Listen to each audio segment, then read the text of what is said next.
자서. 젊은 시절에는 나도 수많은 꿈을 꾸었다. 나중에는 대부분 잊어버렸지만 그렇다고 애쓰게 하지는 않았다. 추억이란 사람을 즐겁게 하기도 하고 어떤 때는 적막하게 만들기도 한다. 이미 지나가버린 적막한 시간들을 정신의 실오라기로 붙들어 메어둔들 무슨 의미가 있으랴. 나는 오히려 그것들을 완전히 잊어버릴 수 없는 게 고통스러울 따름이다. 이렇듯 완전히 잊어버릴 수 없었던 일부의 기억으로 지금 이렇게 외침을 쓰게 되었다. 나는 일찍이 4년 남짓한 시간 동안 거의 매일 전당포와 약방을 들락거린 적이 있다. 몇 살 때인지는 잊어버렸지만 약방 계산대는 내 키랑 꼭 같았고 전당포의 그것은 내 키의 2배는 되었다. 나는 내 키보다 훨씬 높은 계산대에서 옷가지나 머리 장식 따위를 안으로 밀어넣고 경멸스러운 눈총을 느끼며 돈을 받았다. 그러고는 다시 내 키만한 약방 계산대로 오랫동안 병치료를 하고 있던 아버지의 약을 사러 갔다. 집으로 돌아온 뒤에는 또 다른 일을 바삐 해야만 했다. 처방을 해준 의원이 아주 유명한 이였던 만큼 쓰이는 약재도 유별난 것들이었기 때문이다. 이를테면 한겨울의 갈대뿌리, 3년간 서리 맞은 사탕수수, 교미 중인 귀뚜라미, 열매 맺은 평지목 등 대부분 쉽게 구할 수 있는 것들이 아니었다. 그러나 아버지는 병세가 날로 깊어져 끝내 돌아가시고 말았다. 나는 웬만큼 살다가 밑바닥으로 떨어져 본 사람이라면 그 길에서 세상 인심의 진면목을 알 수 있으리라 생각한다. 내가 N으로 가서 K학당에 들어가려 했던 것도 여기서 N은 난징을 가리키고 이 K학당은 루신이 1898년 난징에 가서 다녔던 강남 수사학당을 가리킨다고 설명되어 있습니다. 루신은 그 이름 해에 강남 육사학당 부설 광무 철로학당에 다시 입학해서 1902년 졸업한 뒤 청나라 정부의 장학생으로 일본에 유학을 갔다 이렇게 설명이 되어 있네요. 내가 N으로 가서 K학당에 들어가려 했던 것도 다른 길을 걸어 다른 곳으로 도망쳐 다른 사람들을 찾아보기 위한 것이었을 게다. 어머니는 어쩔 도리 없이 8원의 여비를 마련해 주시면서 너가 알아서 하라고 말씀하셨다. 그러면서 어머니는 우셨다. 그도 그럴만 했다.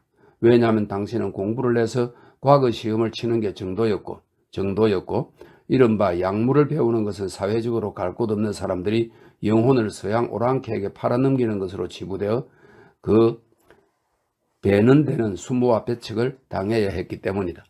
하물며 어머니는 자기 아들을 볼 수 없었음이라. 그러나 나는 그런 것들을 일일이 신경 쓸 겨를이 없었다. 결국 N으로 가서 K학당에 들어갔다. 이 학당에서 나는 비로소 세상에는 이른바 물리, 수학, 지리, 역사, 미술, 체조와 같은 것들도 있다는 사실을 알게 되었다.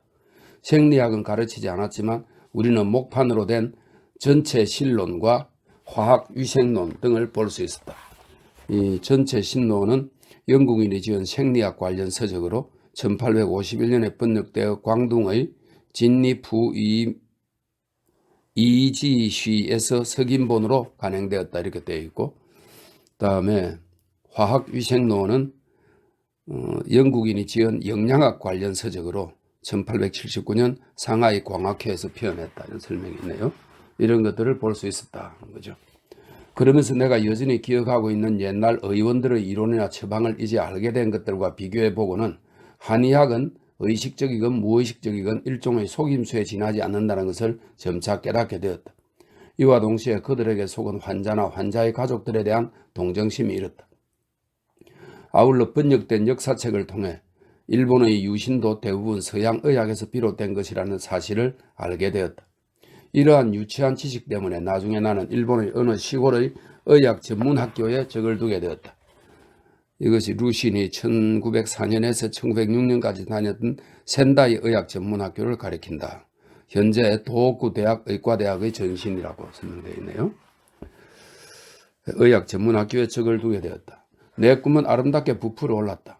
졸업하고 귀국하면 내 아버지처럼 잘못된 치료를 받고 있는 환자들의 고통을 들어주고 전쟁이 일어나면 군의가 되리라. 그러면서 국민들의 유신에 대한 신앙을 촉진시켜 주리라. 미생물학을 가르치는 방법이 지금은 얼마나 진보했는지 모르겠지만 아무튼 당신은 환등기를 이용해서 미생물의 형상을 보여주었다. 강의가 끝나고도 시간이 나오면 선생이 풍경이나 시사적인 필름을 학생들에게 보여주곤 했다. 그때는 바야흐로 러일 전쟁 중이어서 당연히 전쟁에 관한 필름이 비교적 많았다. 나는 그 교실에서 항상 동급생들의 박수와 갈채에 동조해야만 했다. 한 번은 갑작스럽게 화면에서 오래전에 헤어졌던 수많은 중국인들을 만나게 되었다. 중간에 한 사람이 묶여있고 주위에 많은 사람들이 서 있었다. 하나같이 건장한 체격이었지만 멍청한 기색을 드러내고 있었다. 해설을 들으니 묶여있는 이는 러시아를 위해 군사 기밀을 정탐한 자로 일본군이 본보기로 그의 목을 벨 것이라고 했다. 그를 둘러싼 이들은 이 장거를 감상을 온 사람들이었다. 그 학년이 채 끝나기 전에 나는 도쿄로 갔다. 그 사건이 있은 뒤 의학은 그다지 요긴한 일이 아니라는 생각이 들었다. 무릇 우매한 국민은 그 체격이 아무리 건장하고 우람한들 그런 조리돌림의 대상이나 구경꾼이 될 뿐이었다. 병으로 죽어가는 인간이 얼마나 되었든 그것쯤은 불행이라고 할 수조차 없는 것이었다. 그래서 우리가 제일 먼저 해야 할 일은 그들의 정신을 뜯어고치는 것이었다. 당시 내가 생각하기에 정신을 뜯어고치는데 좋겠다고 판단한 것은 문예를 추진하는 일이었다. 그래서 문예운동을 재창하려고 했다. 그런데 도쿄 유학생들은 대부분 법학이나 정치, 물리, 화학, 경찰, 공업을 공부할 뿐 문학이나 미술을 하는 사람은 없었다. 그러나 그렇게 냉담한 분위기 속에서도 다행히 몇 명의 동지를 찾을 수 있었다. 이 몇 명의 동지는 시우칭, 유안원서우, 저우쩌런 등을 가리킨다 이렇게 되어 있네요. 이 가운데 유안원서우는 영국으로 유학을 가 루신과 시우창, 저우쩌런 세 사람만 남았다. 이런 설명이 되어 있습니다. 다행히 몇 명의 동지를 찾을 수 있었다. 이 밖에 꼭 필요한 몇 사람을 끌어모아 상의한 결과 그 시작으로 잡지를 내기로 했다. 잡지 이름은 새로운 생명이라는 뜻을 취했는데 당시 우리가 대체로 복고적인 경향을 띠고 있었기에 그냥 신생이라고 했다. 신생의 출판 기일이 다가왔지만 맨 먼저 원고를 담당한 몇 사람이 자취를 감추었다. 이어서 자본을 댈 사람마저 도망가 버렸다. 결과적으로 남은 것은 땡전 한 푼 없는 세 사람뿐이었다. 시작할 때부터 이미 시류를 등진 것이었으니 당연하게도 실패한 듯 할 말이 있을 리 없었다. 그 뒤 이 세 사람 역시 각자의 운명이 이끄는 대로 내몰려 한자리에서 장래의 아름다운 꿈을 마음껏 나눌 수 없게 되었다. 이것이 끝내 세상의 모습을 보이지 못한 신생의 결말이다. 그 이후 나는 내가 이제껏 경험해보지 못한 무료함을 느끼게 되었다. 처음에는 왜 그런지 알지 못했다. 나중에 생각해보니 무릇 한 사람의 주장이 찬동을 얻게 되면 전진을 하고 반대에 부딪히면 분발심이 일게 되는 것이다. 그런데 낯선 이들 속에서 홀로 외치는데도 아무 반응이 없으면 곧 찬동도 없고 반대도 없으면 마치 끝없는 황량한 벌판에 홀로 내버려진 듯 어찌 해볼 도리가 없게 된다. 이것은 얼마나 슬픈 일인가. 나는 내가 느꼈던 것을 정막이라 여겼다. 이 정막은 또 하루하루 자라나서 마치 커다란 독사와 같이 내 영혼에 달라붙었다. 그러나 내 자신은 비록 끝없는 슬픔에 빠져 있었지만 오히려 분노하지 않았다. 그것은 이와 같은 경험이 나를 반성하게 하고 자신을 바라보게 해주었기 때문이다. 나는 결코 한 손을 높이 쳐들기만 하면 호응하는 이들이 구름처럼 모여드는 그런 영웅은 아니었던 것이다. 다만 적막감은 내게 큰 고통이었기에 떨쳐버리지 않으면 안 되었다. 이에 나는 여러 가지 방법으로 내 영혼을 마취시켜 국민 속으로 빠져들게 하고 예전으로 돌아가게 했다. 그 뒤로도 더욱 적막하고 슬픈 일들을 몸소 겪고 옆에서 지켜보기도 했는데 그 모든 것이 돌이켜보고 싶지 않은 것들이었다. 진정 그것들과 나의 뇌수를 진흙 속에 묻어 사라져버리게 하고 싶었다. 하지만 오히려 나의 마취법이 효과를 발휘한 듯 더 이상 젊은 시절의 비분간개하던 생각이 다시는 일지 않았다. S회관에는 이 S회관은 베이징의 시한우원 바깥 남반 체우통에 있는 샤오잉 회관을 가리킨다. 되네요. 이것은 베이징에 올라온 샤오잉 출신 사람들을 위한 거주지였는데 역시 샤오싱 출신인 루시는 이곳에서 1912년 5월부터 19년 11월까지 기거했다. 이렇게 되네요. S회관에는 3칸짜리 방이 있었다. 전하는 말로는 예전에 마당에 있는 회나무에 한 여자가 목을 매달아 죽었다고 한다. 지금 그 회나무는 사람이 올라갈 수 없을 만큼 높이 자랐지만 이 방에는 여전히 사람이 살지 않았다. 몇 년 동안 나는 그 방에서 옛날 비문을 베끼고 있었다. 이 비문을 베낀다는 말은 당시 루시는 교육부 관리로 근무하면서 남는 시간에 중국 고대의 조상과 묘지 등의 금석 탁본을 연구했다.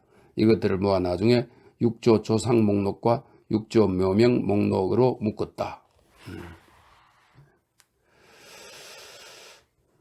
비문을 베끼고 있었다. 찾아오는 손님도 별로 없었고 옛날 비문에서 무슨 문제나 주의를 만날 일도 없었다. 그러니까 당시 지식인들 사이에서 벌어진 문제와 주의 논쟁을 가리킨다고 되어 있네요. 나의 생명은 확실히 암암리에 소멸되어 가고 있었다. 이건 역시 나의 유일한 소망이기도 했다. 여름밤이면 모기가 극성이었다. 회나무 아래 앉아 부채를 붙이며 무성한 나무잎 사이로 언뜻언뜻 보이는 검푸른 하늘을 보고 있노라면 늦게 깨어난 회나무 벌레 유충이 목덜미에 떨어지곤 했다. 그 무렵 가끔 찾아와서 이야기를 나누던 이는 오랜 친구 진신이였다. 당시 그 신문화운동을 주도했던 인물 가운데 하나인 첸시안 퉁을 가리킨다 이렇게 되어 있네요. 루시는 일본 유학 시절 그와 함께 창타이엔에게 문자 강의를 듣는 등 친분이 있었다. 설명이 되어 있습니다. 그는 손에 든 커다란 가죽 가방을 낡은 책상 위에 놓고 장삼을 벗은 뒤 마주 앉았다. 개를 무서워했기에 그때까지도 가슴이 두근거리는 모양이었다. 자네 이런 걸 뺏겨서 뭐에 쓰려고 하나? 어느 날 밤 그는 내가 뺏긴 옛날의 비문들을 넘기면서 궁금한 듯 물었다. 아무짝에도 쓸모없어. 그럼 자네가 뺏기는 건 무슨 의미가 있나? 아무런 의미도 없어. 내 생각엔 자네가 글을 좀 써보는 건. 나는 그의 말뜻을 모르는 게 아니었다.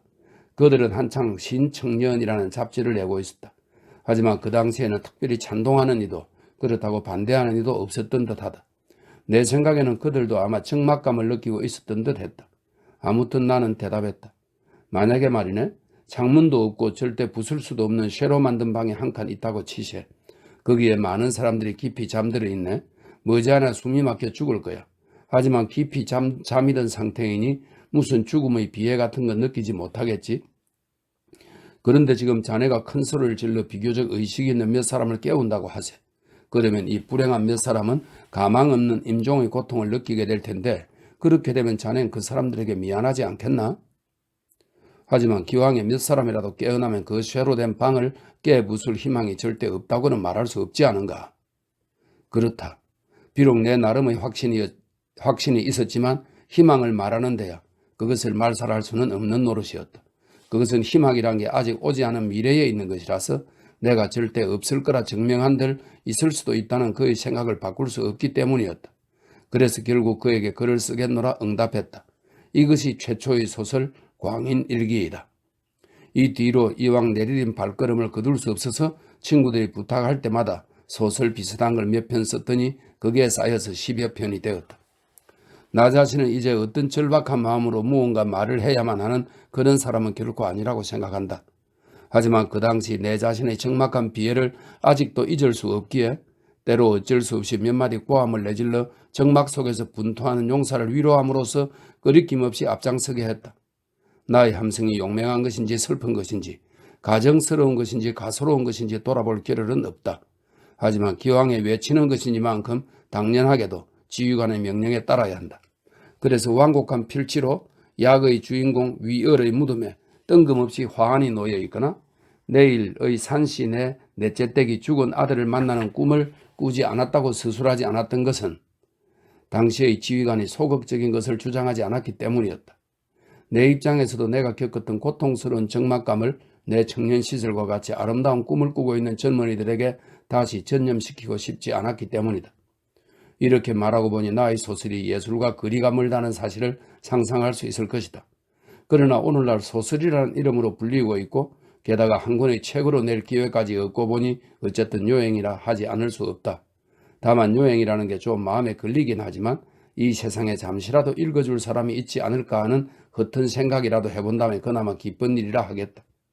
이에 내가 쓴 짤막한 이야기들을 모아 인쇄에 붙이고 또 앞에서 말한 이유로 책의 제목을 외침이라고 부르기로 했다. 1922년 12월 3일 베이징에서 루시니 쓰다.